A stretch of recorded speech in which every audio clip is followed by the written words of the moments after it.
নমস্কার বন্ধুরা, আজকে আমি দেখাবো আপনাদেরকে আলু পটলের ডালনা। তো এখানটায় হাফ কিলো পটল আছে আর একটা আলু আছে, আমি ভালো করে কেটে ধুয়ে রেখে দিয়েছি।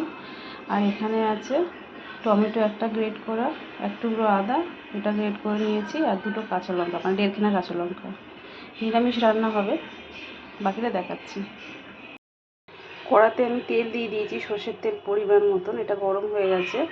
আর আলু পটলের মধ্যে আমি একটু অল্প হলুদ আর নুন মাখিয়ে নিয়েছি। এবার এই সবগুলোকে ভালো করে আমি লাল করে ভেজে নেব।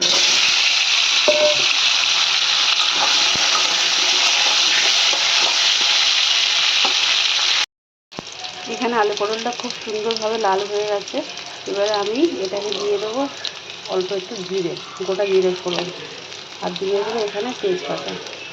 আমি এটাকে তুললাম না, আলু পটলটা এই সাইড করে দিয়েছি, দিয়ে এখানটায় আমি ফোড়নটা দিয়ে দিলাম।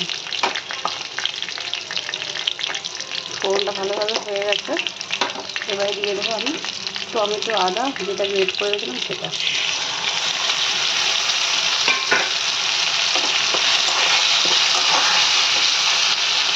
আর দিয়ে দেবো এর মধ্যে আমি 1 চামচ হলুদ গুঁড়ো,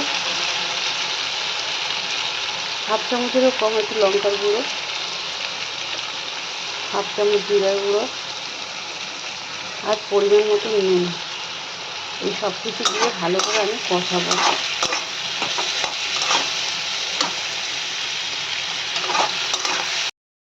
মশলাটা খুব ভালো করে কষা হয়ে গেছে। এবার দিয়ে দেবো আমি 1 চামচ চিনি,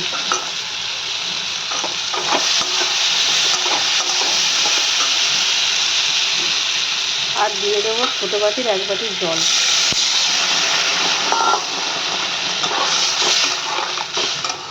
এটা ঢাকা দিয়ে 5 মিনিটের মতন আমি রেখে দেবো, সেদ্ধ হয়ে গেলে। এখানে আমার আলু পটলের ডালনাটা 5 মিনিট হয়ে গেছে। অলরেডি আলু আর পটল সেদ্ধ হয়ে গেছে। এবারে আমি দিয়ে দেবো হাফ চামচের মতন ঘি,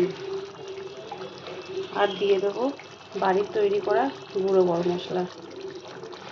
এই সব কিছু দিয়ে আমি একটু নেড়ে চেড়ে ব্যাস নামিয়ে দেবো।